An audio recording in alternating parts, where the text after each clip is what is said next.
নমস্কার বন্ধুরা, জিও হাব চ্যানেলে তোমাদের সকলকে আমি স্বাগত জানাই।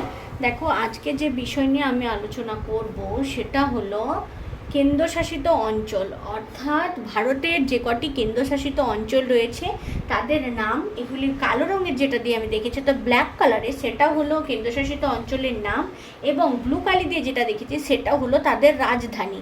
এই দুটো আমরা একই সাথে দেখে নেব সুন্দর করে ছকের মাধ্যমে। এছাড়াও সবশেষে তোমাদেরকে বলে রাখি, ভিডিওটা সমস্তটা পুরো টেনে দেখবে, কারণ শেষে আমি দু তিনটে গুরুত্বপূর্ণ পয়েন্ট বলবো, সেগুলো কিন্তু তোমাদের খুবই কাজে লাগবে।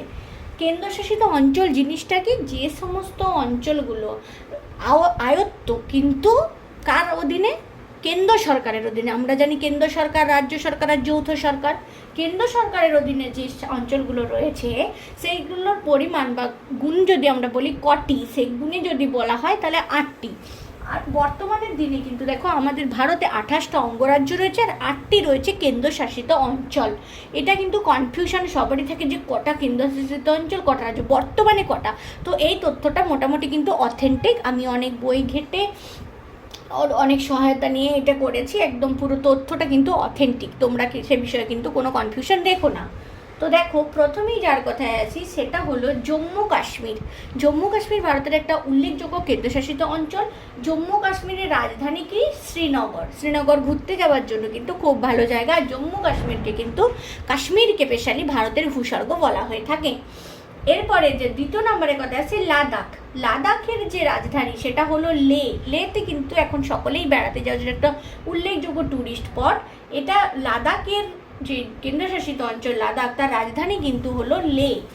দেখো, জম্মু কাশ্মীর এবং লাদাখ আগে কিন্তু একই সাথে ছিল, কিন্তু জম্মু কাশ্মীরকে 2019 সালে ভেঙে তবেই লাদাখটা হয়েছে। আগে কিন্তু এটাকে আমরা ইউনিয়ন টেরিটরি রূপে জানতাম না। 2019 সালে জম্মু কাশ্মীরের সাথে লাদাখকে ভাগ করে দেওয়া হয়েছে, অর্থাৎ জম্মু কাশ্মীর থেকে লাদাখকে আলাদা করে একটা ইউনিয়ন টেরিটরি কিন্তু বানানো হয়েছে। এবার যার কথায় আসি সেটা হলো চণ্ডীগড়। চণ্ডীগড়ের রাজধানী কিন্তু চণ্ডীগড়ই। চণ্ডীগড় কেন্দ্রশাসিত অঞ্চল, এই কেন্দ্রশাসিত অঞ্চলের রাজধানীও কিন্তু চণ্ডীগড়। নামটা মনে রাখতে কিন্তু খুবই সুবিধাজনক, কারণ এর নামটাও চণ্ডীগড় আর রাজধানীটাও চণ্ডীগড়। এবার যার কথায় আসি লক্ষদ্বীপ। লক্ষদ্বীপ কোথায়, আমাদের জানি ভারতবর্ষের ম্যাপের পশ্চিম দিকে অবস্থিত। লক্ষদ্বীপ আরব সাগরের উপর অবস্থিত। এটাও কিন্তু একটা কেন্দ্রশাসিত অঞ্চল, তবে এর যে রাজধানী সেটা কিন্তু কাভারাত্রি। এখানেও সকলে কিন্তু ঘুরতে যায়, সুন্দর সুন্দর প্লেস আছে দেখার। প্রবাল দ্বীপ কিন্তু এই লক্ষদ্বীপেই রয়েছে, প্রবাল দ্বীপ। এবার যার কথায় আসি সেটা হলো আমাদের খুবই পরিচিত আন্দামান ও নিকোবর দ্বীপপুঞ্জ। আন্দামান ও নিকোবর দ্বীপপুঞ্জের যে রাজধানী সেটা হলো পোর্ট ব্লেয়ার। আন্দামান নিকোবর দ্বীপপুঞ্জে কেউ যদি ঘুরতে বা বেড়াতে যাও, তাকে কিন্তু প্লেনে করে যেতে হবে, এবং সেই প্লেন গিয়ে কোথায় দাঁড়াবে, পোর্ট ব্লেয়ারে, কারণ পোর্ট ব্লেয়ারেই বিমানবন্দরটা রয়েছে। এরপর যার কথায় আসি সেটা হলো দাদরা নগর হাভেলি ও দমন ও দিউ। আগে কিন্তু ইউনিয়ন টেরিটরির মধ্যেই দাদরা নগর হাভেলি এবং দমন দিউ কিন্তু একসাথে ছিল না, দুটি আলাদা আলাদা ছিল। কিন্তু দেখো, আমি এখানে লিখেছি 2020 সাল, সেই 2020 সালে কিন্তু এই দাদরা নগর হাভেলি এবং দমন দিউকে একই সাথে করে একটা ইউনিয়ন টেরিটরি করা হয়েছে। দিল্লি, তারপরে যে দিল্লি আমরা জানি ভারতের রাজধানী, সেই দিল্লির যে রাজধানীটা, দিল্লি যে ইউনিয়ন টেরিটরি রাজধানী কিন্তু নিউ দিল্লি, আর তাই আমাদের রাজধানীও কিন্তু এখন নিউ দিল্লিই বলা হয়ে থাকে।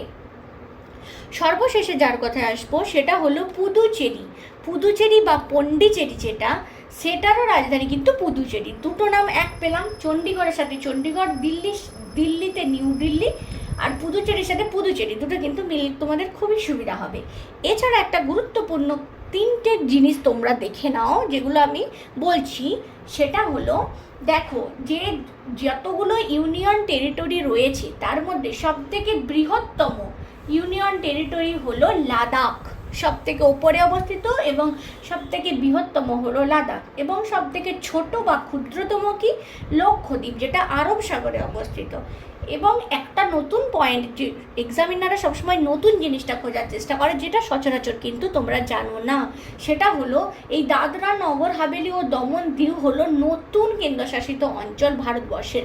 যদি বলে ভারতবর্ষের কেন্দ্রশাসিত অঞ্চলের মধ্যে সবথেকে নতুন কোনটি, তোমাদের উত্তর দিতে হবে দাদরা নগর হাভেলি এবং দমন দিউ। এর রাজধানী কিন্তু দমন, আর 2020 সালে এই দুটিকে একসাথে সংযুক্তিকরণ করা হয়েছে। এটি একেবারে নতুন ইউনিয়ন টেরিটরি। তো ইউনিয়ন টেরিটরি বিষয়টা সুন্দর করে আমি ছকে তোমাদেরকে দেখানোর চেষ্টা করলাম। মনে রেখো এই সংখ্যাটা কিন্তু খুব জরুরি, 8টি ইউনিয়ন টেরিটরি কিন্তু বর্তমানে দাঁড়িয়ে 8টি ভারতবর্ষের। তো দেখো, ভিডিওটা যদি ভালো লাগে তোমরা লাইক শেয়ার করে দিও। আর প্রত্যেকটার ইম্পর্টেন্ট জিনিসগুলো আমি রেড কালি দিয়ে লিখেছি, ভিডিওটা স্কিপ না করে পুরোটা দেখো। আর খাতায় অবশ্যই তোমরা নোট করে নিও, এটা জিকের জন্য ইম্পর্টেন্ট, জিওগ্রাফি স্টুডেন্টদের জন্য অনেক অনেক বেশি ইম্পর্টেন্ট, কারণ গুলিয়ে যায় কটা অঙ্গরাজ্য আর কটা কেন্দ্রশাসিত অঞ্চল। ভিডিওটা ভালো লাগলে অবশ্যই তোমরা সাবস্ক্রাইব করো।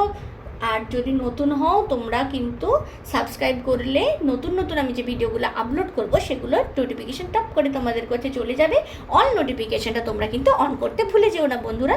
তো ভালো থেকো, আজকের মতো এখানেই শেষ করি।